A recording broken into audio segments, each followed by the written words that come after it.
Good morning friends, the English guru channel में आपका स्वागत है। Today we will learn how to speak English in a very simple, short and unique method. You know, all of us wants to speak English, but due to some problem we cannot speak. हम सभी English बोलना चाहते हैं, English सीखना चाहते हैं, लेकिन कुछ कारणों की वजह से ना हम सीख पाते हैं और ना उसको बोल पाते हैं। बहुत सारे ऐसे बच्चे हैं, स्टूडेंट्स हैं, बड़े भी विद्यार्थी हैं, कुछ टीचर्स भी हैं जो इंग्लिश के बारे में बहुत सारी चीज़ें जानते हैं। ग्रामर उनकी अच्छी है, वाक्य बना लेते हैं, ट्रांसलेट कर लेते हैं और बहुत कुछ इंग्लिश के बारे में जानते हैं, लेकिन वो इंग्लिश नहीं बोल पाते।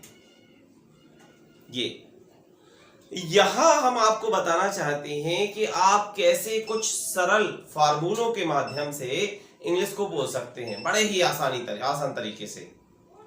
तो आज का जो टॉपिक है हमारा कि कैसे आप सरल भाषा में, सरल शब्दों में और सरल फार्मूलों के माध्यम से आप इंग्लिश को सीखें, इंग्लिश के वाक्य बनाएं और उनको अपनी डेली लाइफ में यूज करें, प्रयोग करें, जिससे कि आपकी जो वोकेबलरी बढ़े, आपका ग्रामर स्ट्रांग हो और आप इंग्लिश बोलने के प्रति अग्रसर हो।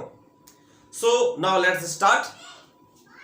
कैसे आपको तैयार करना है, कैसे आपको अपनी ग्रामर को स्ट्रांग करना है, कैसे आप इंग्लिश स्पीकिंग के प्रति फर्स्ट स्टेप को आगे बढ़ाएंगे। मेरा ये दावा है कि अगर आप इस जो मेरे फार्मूले हैं उन फार्मूलों को अगर स्टेप बाय स्टेप फॉलो करते जाएं तो आपको इंग्लिश चुटकियों में आ जाएगी। बस इसको आपको फॉलो करना है। So now let's start. English speaking सीखने के लिए सबसे ज्यादा जरूरी जो है वो है आपकी डिटर्मिनेशन कि आप इंग्लिश सीखना चाहते हैं कि नहीं। If you want to speak English then everything will be easy. अगर आप इंग्लिश बोलना चाहते हैं तो सारी चीजें बड़ी सरल और आसान हो जाएंगी। लेकिन अगर आप इंग्लिश बोलना नहीं चाहते हैं, अगर आप ऐसे ही टाइम पास करके देखना चाहते हैं, अगर कोचिंग में जाते हैं, टाइम पास करते हैं या ऐसे ही सोचते हैं कि चलो इंग्लिश पढ़ लिया जाए, तो आपको इंग्लिश नहीं आएगी। इंग्लिश सीखने के लिए सबसे ज्यादा जरूरी है कि आपके अंदर जो आपकी इच्छा शक्ति है वो प्रबल होना चाहिए। That means you have decided that you want to speak English. When you decided then everything will be easy. चलिए इसी कड़ी में हम आपको ये शुरुआत करते हैं कि कैसे हम इंग्लिश बोलने के प्रति फर्स्ट स्टेप बढ़ाएं।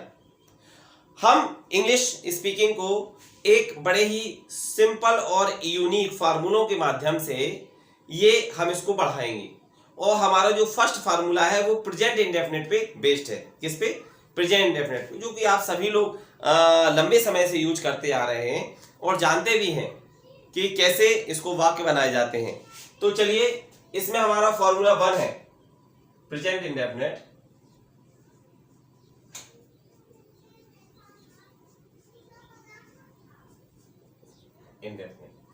अब इसमें हमारा जो फॉर्मूला 1 है वो उसको देखें।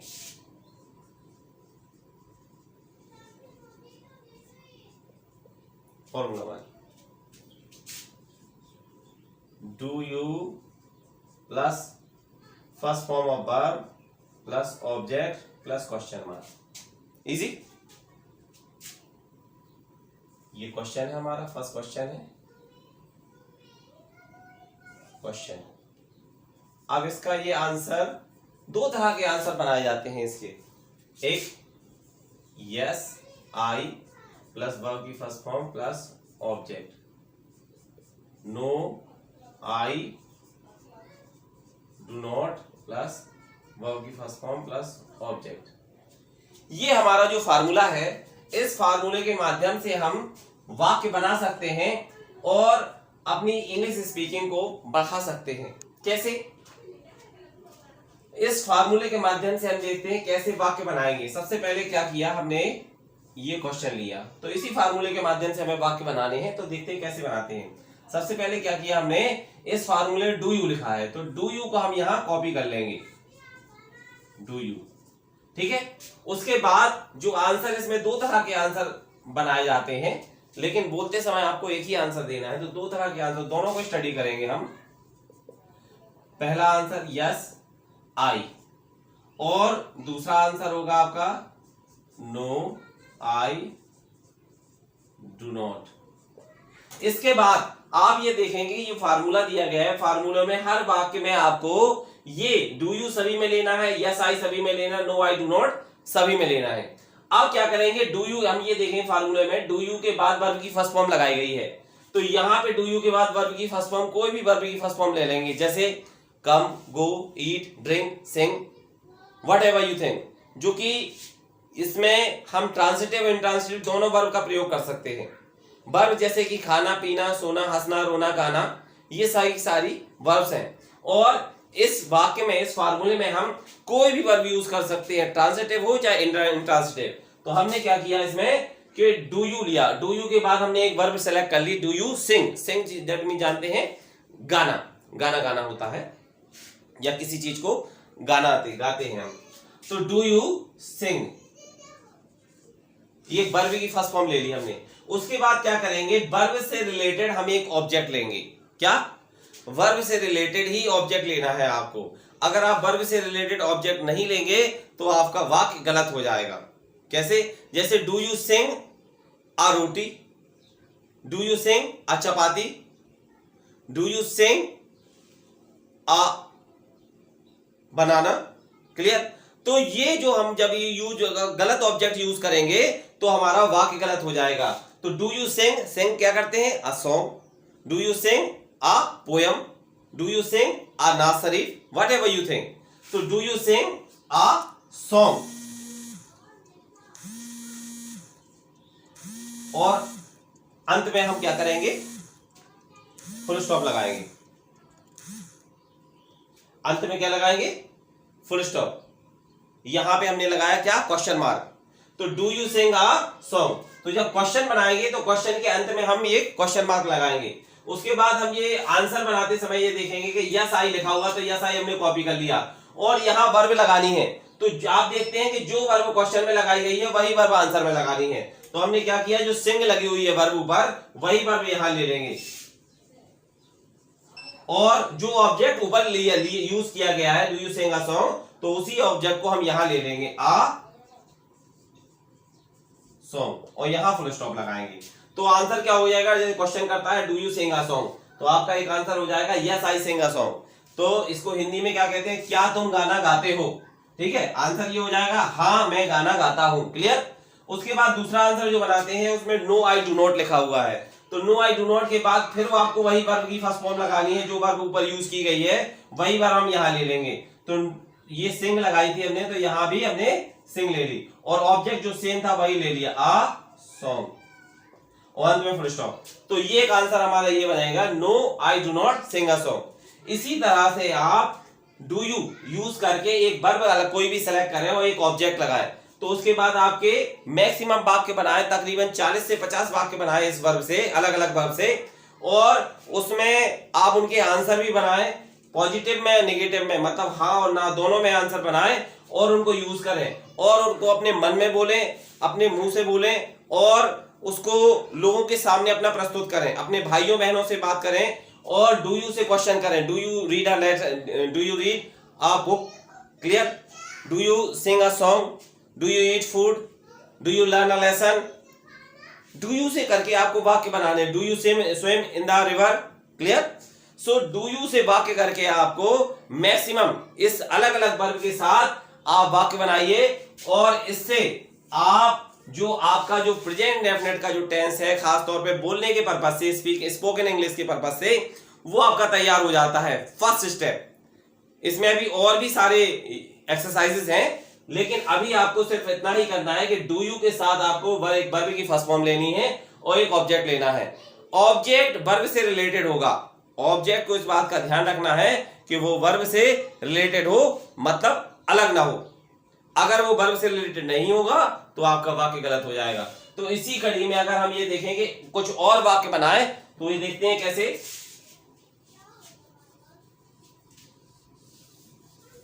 डू यू से क्या किया हमने, यहां पे कुछ वर्ब्स लिख लेते हैं। कम, गो, ईट, राइट, कुक। यहां पे हमने कुछ वर्ब्स लिख ली। अब इन वर्ब्स के माध्यम से भी हम वाक्य बना सकते हैं। कैसे?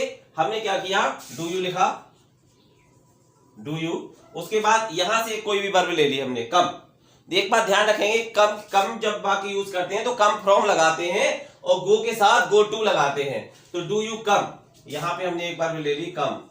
कम फ्रॉम कहीं ना कहीं से आते हैं, तो डू यू कम फ्रॉम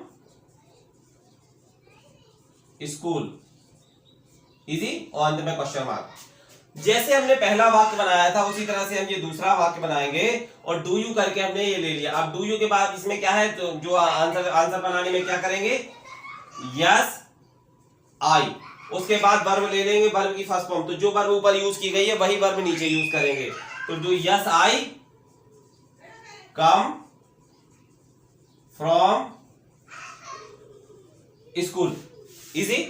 और नेगेटिव में बनाने के लिए क्या करेंगे, no I do not, plus do, यहां प्लस नहीं लगाएंगे, डू नॉट और वही वर्ब यूज कर देंगे यहां पे, do not come from school, easy. तो यहां हम ये देखते हैं कि किस तरह से हमने एक दूसरी वर्ब से एक वाक्य बना दिए। कुछ नहीं किया, सेम, डू यू सेम रहता है, यस आई सेम रहता है, no I do not same रहता है। सिर्फ आपको वर्ब और ऑब्जेक्ट चेंज करना है और आपके वाक्य बन जाएंगे। चलिए एक बात और बना के देखते हैं कि कैसे बनेगा। जैसे हमने ईट ले लिया, clear. Question, do you eat, do you तो सेम लिया, उसके बाद हमने एक क्या किया, वर्ब यहां से उठाई, डू यू ईट। और ईट क्या करते हैं, ईट फूड करते हैं, ईट बनाना करते हैं, ईट केक करते हैं, ईट एप्पल करते हैं। तो do you eat banana, question mark, easy. उसके बाद आंसर लिया हमने, आंसर में यस आई, और जो ऊपर वर्ब लगाई गई है ये वर्ब, सेम वर्ब यहां लगा देंगे। जैसे यहां पे अगर मान लो ईट लगाई है तो यहां भी ईट आएगी, तो यहां पे ईट लगाई है तो यहां पे हम देखें आंसर बनाते समय यहां भी वर्ब की फर्स्ट फॉर्म लगी, तो यहां पे यस आई ईट बनाना। और दूसरा आंसर बनाएंगे, नो आई डू नॉट, और सेम वर्ब ऊपर जो यूज की गई थी वही लगा दें, ईट बनाना, इजी। तो इस तरह से हम ये देखते हैं कि आप अलग अलग वर्ब से वाक्य बना सकते हैं और इनको आसानी से समझ सकते हैं। चलिए अब इनकी कुछ हिंदी बना लें, जिससे कि आपको हिंदी में भी समझ में आ जाए कि आखिरकार इसका मतलब क्या होता है, आखिरकार इसका मतलब क्या होता है। तो ये पहला हमारा जो वाक्य है, do you come from Agra, तो ये प्रेजेंट डेफिनेट के वाक्य हैं। इनमें क्या होता है, ता है ती है आता है हिंदी में। तो do you come from Agra, तो क्या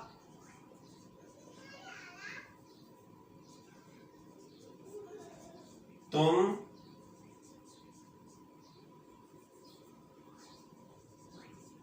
स्कूल से आते हो, ये सभी लोग आप जानते हैं, आसानी से बना सकते हैं। हिंदी तो आपको हिंदी के वाक्य कम बनाने हैं, इंग्लिश के वाक्य ज्यादा बनाने हैं। उत्तर होगा हाँ मैं स्कूल से आता हूं, और दूसरा उत्तर होगा हमारा नहीं मैं स्कूल से नहीं आता हूं, क्लियर। तो इस तरह से फ्रेंड्स, स्टूडेंट्स, आप वाक्य बनाइए, इंग्लिश में वाक्य बनाइए, हिंदी में वाक्य बनाइए। इंग्लिश में आप ज्यादा वाक्य बनाइए, ऑलमोस्ट 20 से 30 वर्ब्स को यूज करके अलग अलग वाक्य बनाइए। देखिए आप ये देख सकते हैं कि डू यू, यस आई और नो आई डू नॉट, तो इसको देखिए, इसको 1 वाक्य काउंट करेंगे।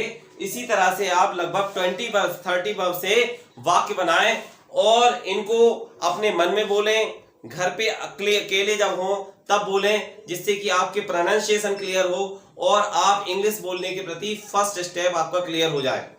आई hope friends, I hope students, I hope if you follow these rules, अगर आप ये रूल्स को फॉलो करेंगे then you will definitely complete your first step towards English speaking. Thank you, thanks a lot.